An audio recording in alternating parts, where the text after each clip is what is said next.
Thus saith the Lord, stand ye in the ways, and seek and ask for the old paths. Where is the good way? And walk therein, and ye shall find rest for your soul.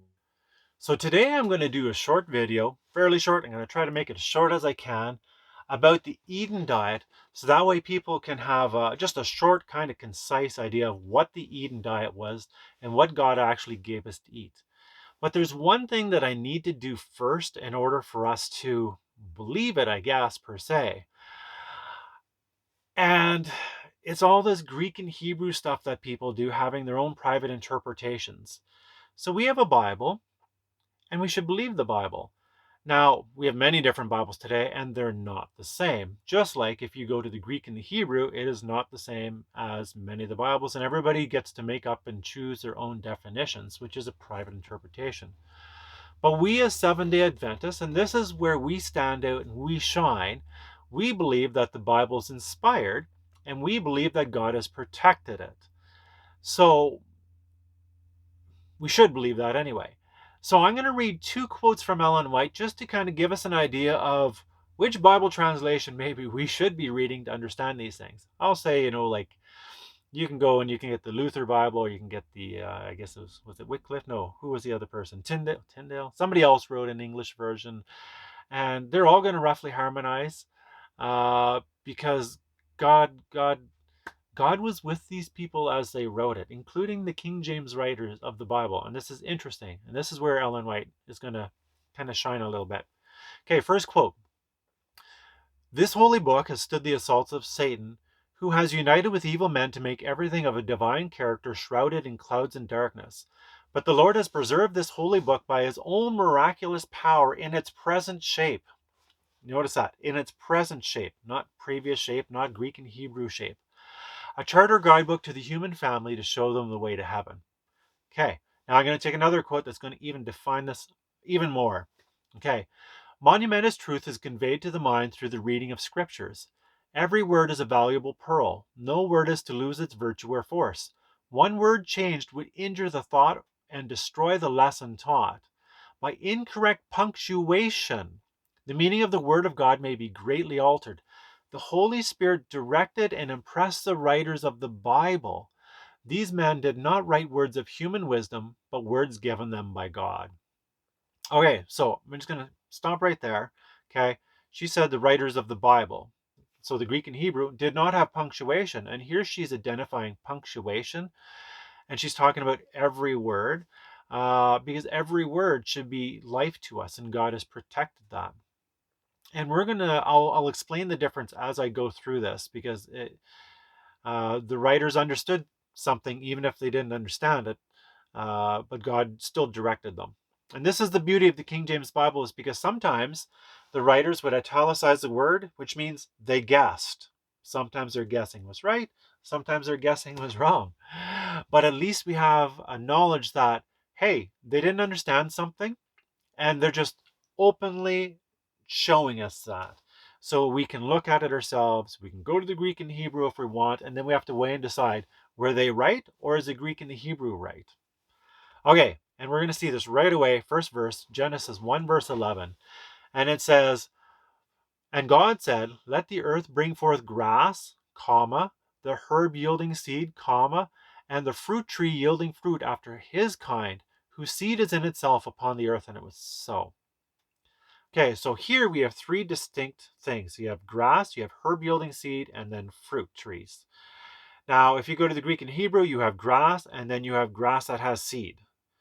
Why wouldn't they just say grass that has seed, period? And people could have just figured out, well, we don't eat the grass, but we eat the seeds, because it's still saying herb yielding seed, and we're not eating the lower part of that seed. Well, some people eat wheatgrass, but we shouldn't be. So anyways, God in his mercy inspired the writers to actually write what is right. Okay, I'm going to go to the next verse that will also help bring this out a little bit more. And they still here, they're guessing out a little bit, and they're telling us this too. And the earth brought forth grass and herb yielding seed after his kind, and the tree yielding fruit whose seed was in itself after his kind, and God saw that it was good. So we have three distinct things again that God's showing us. Now, what is grass for? So in Psalms 104, verse 14, so this would include wheat, and this would include barley and rice and whatever else. It says, "And he causeth the grass to grow for the cattle, and the herb for the service of man, that they may bring forth food out of the earth." So that's interesting. So it says that the grass is for cattle, and now it's saying that there's the herb for the service of men. So it's going back and it's just speaking about the same thing. Now, a lot of people will liken this to vegetables, and this is something that's neat because it can mean vegetables or it can also mean herb yielding seed. We're going to identify this a little bit clearer here in a moment. In Genesis 1:29 to 30, it says, "And God said, Behold, I have given you every herb bearing seed which is upon the face of all the earth, and every tree in which is the fruit of the tree yielding seed. To you it shall be for meat. And to every beast of the earth, and to every fowl of the air, and to every thing that creepeth upon the earth wherein there is life, I have given every green herb for meat, and it was so." So here it says the herb bearing seed and the fruit trees are just for man. And then every green herb. So every green herb, this is now including grass because we see that grass was for animals. So it's considered a herb. And then it says all the other green herbs are also for the cattle. Okay. So when did vegetables get introduced into the human diet? And when did some of these grains get introduced into the human diet? Well, let's just first turn to Genesis 9, verse 3. We're jumping ahead a little bit here. And it says, "Every moving thing that liveth shall be meat for you. Even as a green herb, I have given you all things." So here, God's saying, okay, meat was never in your diet before, but I'm now giving you every living thing for meat. That includes unclean animals.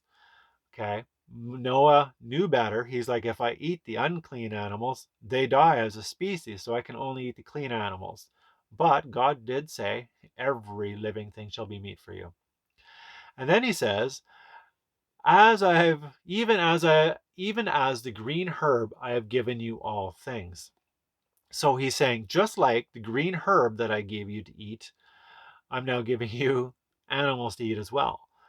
So we turn back to Genesis 3, verse 8, and this is when all of a sudden we see this green herb. In Genesis 3:18 it says, "Thorns and thistles shall it bring forth to thee, and thou shalt eat the herb of the field." So now you have herb of the field. So herb of the field includes the grasses. So you have the wheat, you have the other herbs that you can eat. So, people eat kale and all those things. And that was when vegetables were introduced. So Genesis 3:18 is when they sinned and they were kicked out of the Garden of Eden, and all of a sudden they had to eat vegetables. Now I have a video, I'll put it in the description below, and I go into why we were given vegetables at the end of it. And it's pretty interesting. Okay, so now that I've went through this, I'm going to read a quote for why people want to keep this Eden diet that I call. It says, "By precept and example," this is Ellen White talking, "by precept and example make it plain that the food which God gave Adam in his sinless state is the best for man's use as he seeks to regain that sinless state." So if we want to regain that sinless state that Adam and Eve had, we're going to want to have this diet that was in Eden. It just makes sense. So having a good understanding of what this diet is fruits. We all understand fruits. Yes, there are some poisonous fruits. In the beginning, there would have been no poisonous fruits, but whatever's happened, we now have poisonous fruits. So likewise, it'll also be similar with the herb of the field, or the herb bearing seed, I should say. A herb of the field too. You can't eat all the plants out there. Poison ivy be a no. Okay, so we all can eat fruits, and fruits would also include beans. A lot of people don't realize, but it's a seed within itself. Now, there's something to know and understand about some fruit.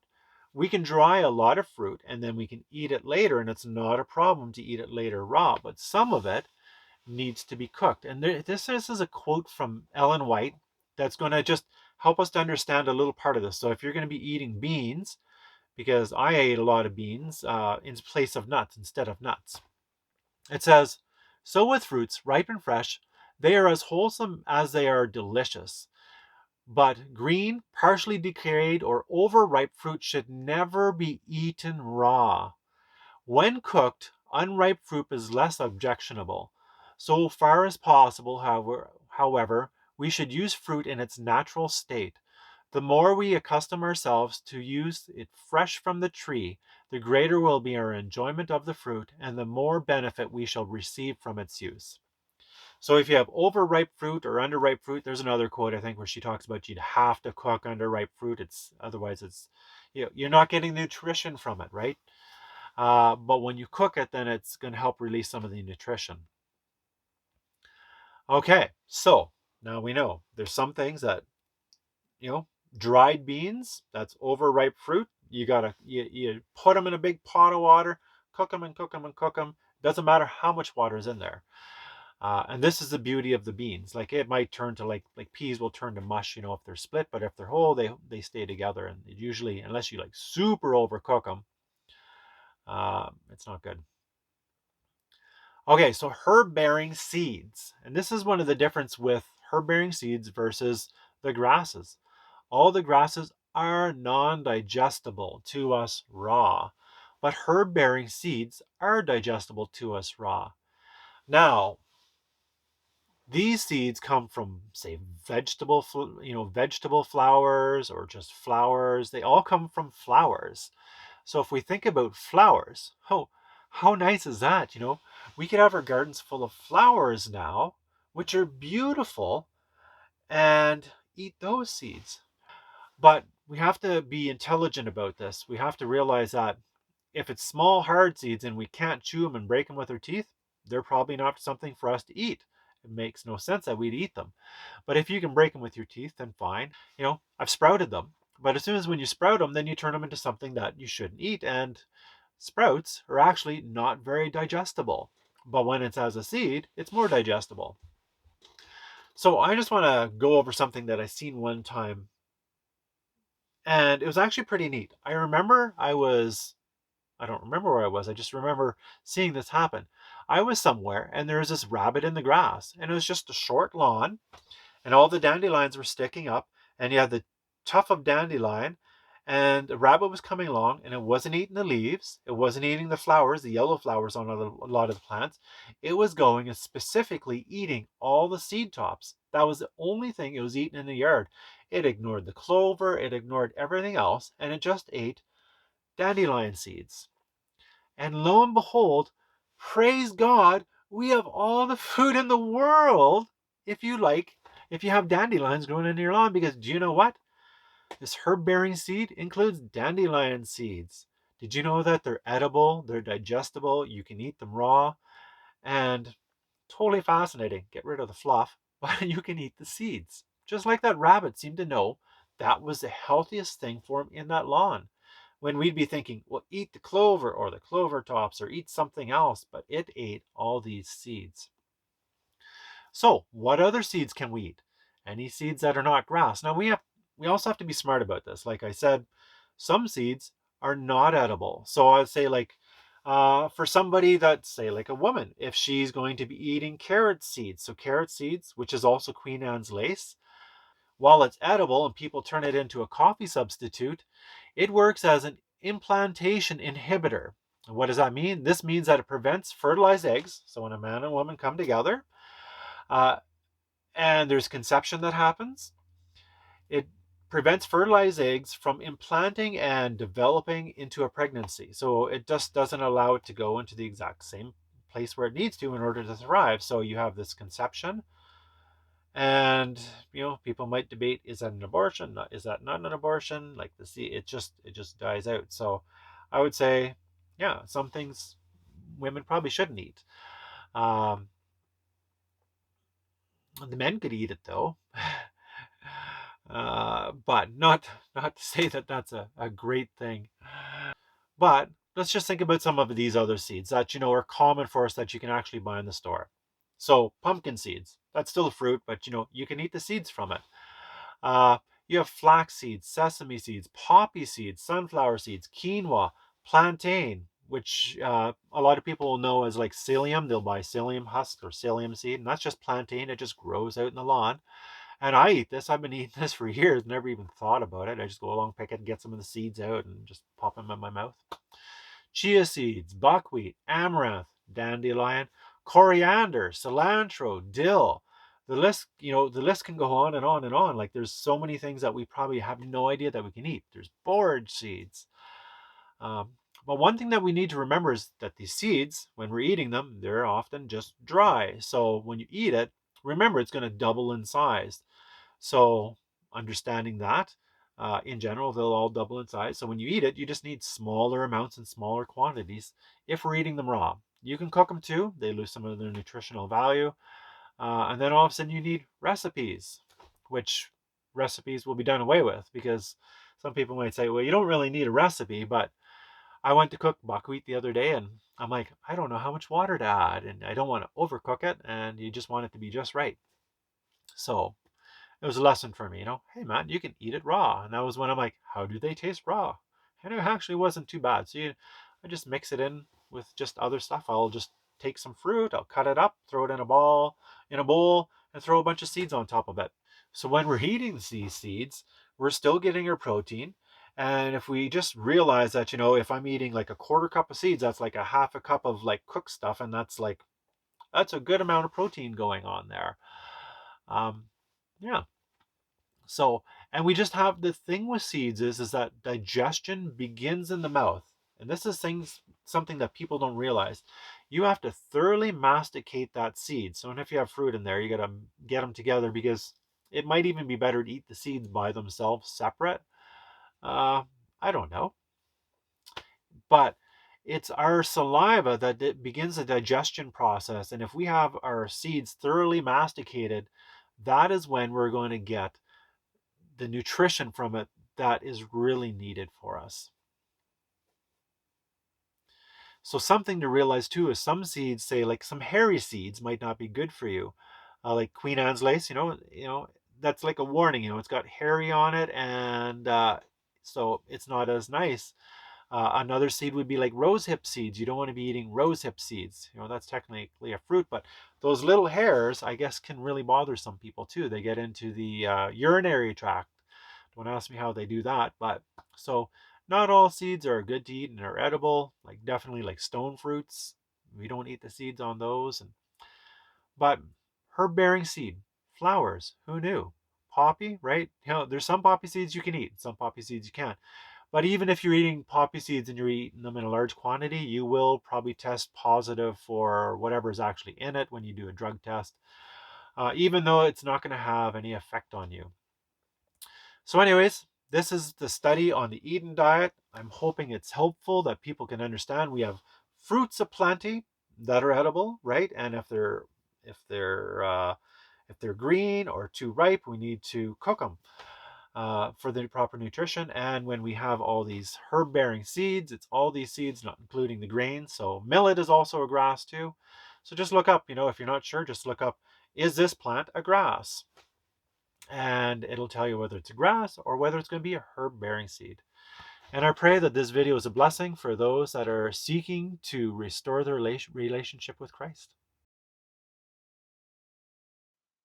In the blood from the cross, I have been washed from sin, but to be free from dross, still I would enter in. Deeper yet, into the crimson flood. Deeper yet, under the precious blood.